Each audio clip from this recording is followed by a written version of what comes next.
प्रभु से प्रार्थना करता हूँ कि भगवान के अतीत काल में जो भारत और भारत में जो विद्यालय थे जल्दी जल्दी आ जाए, और मैं कुछ नहीं चाहता।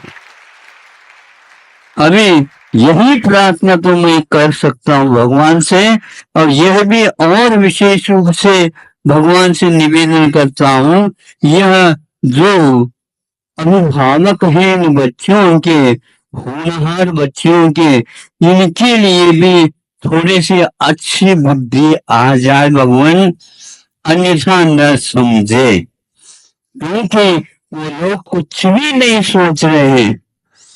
आप अपने बच्चों के बारे में संस्कार के साथ ऐसी प्रतिभा का भी आविष्कार होना चाहिए, उद्घाटन होना चाहिए, जो वर्तमान में बुद्धि होते हुए भी गैर लाइन की ओर ले जा रहे हैं।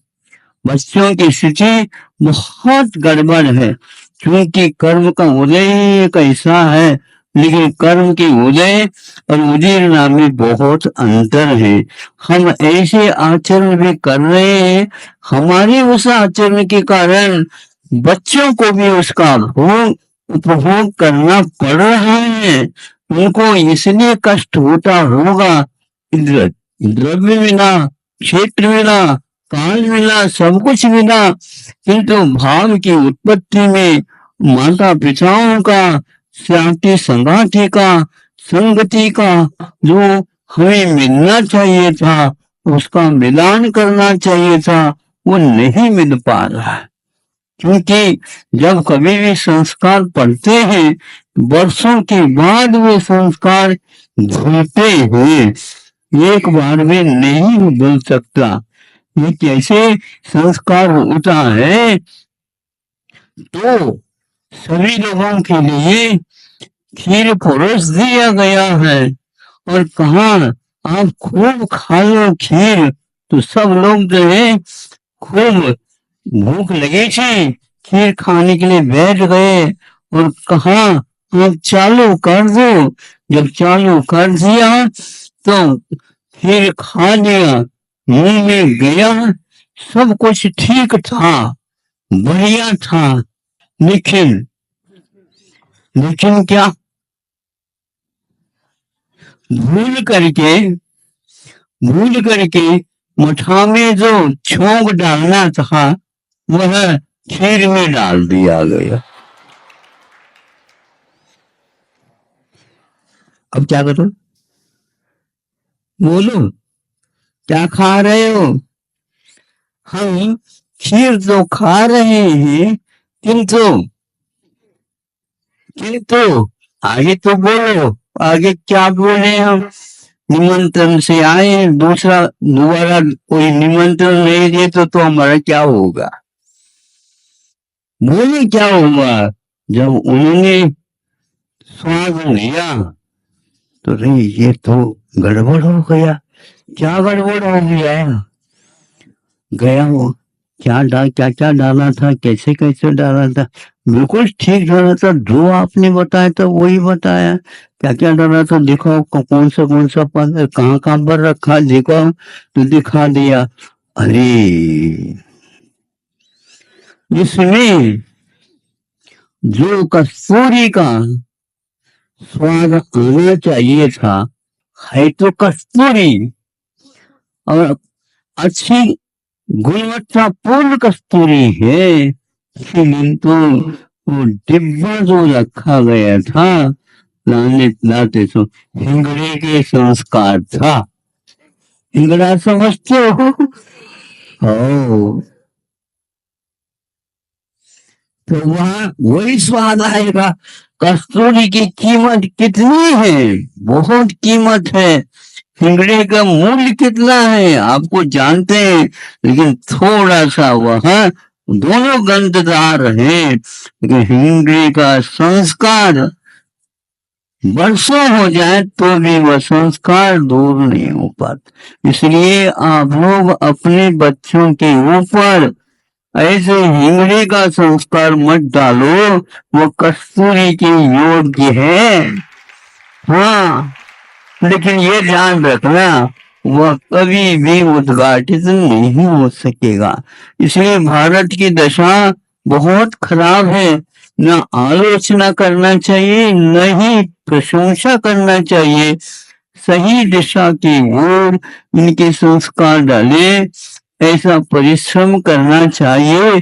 और इसके लिए एक ही मात्र उत्तर है, वर्तमान जो शिक्षा प्रणाली में पाठ्यक्रम है उसमें परिवर्तन ला करके अतीत में जो संस्कार डाले जाते थे, जो विश्व में ख्यात थे, ऐसे ऐसे विश्वविद्यालय यहाँ पर थे, जो विश्व के सारे देशों से विद्यार्थी आदि यहाँ पर पढ़ने के लिए आते थे। आज कोई भी व्यक्ति यहाँ पर पढ़ना नहीं चाहता, किंतु महाराज विद्यालय में भेज रहे, कौन भेज रहे? नहीं, हम नहीं भेज सकते। क्यों नहीं भेज सकते?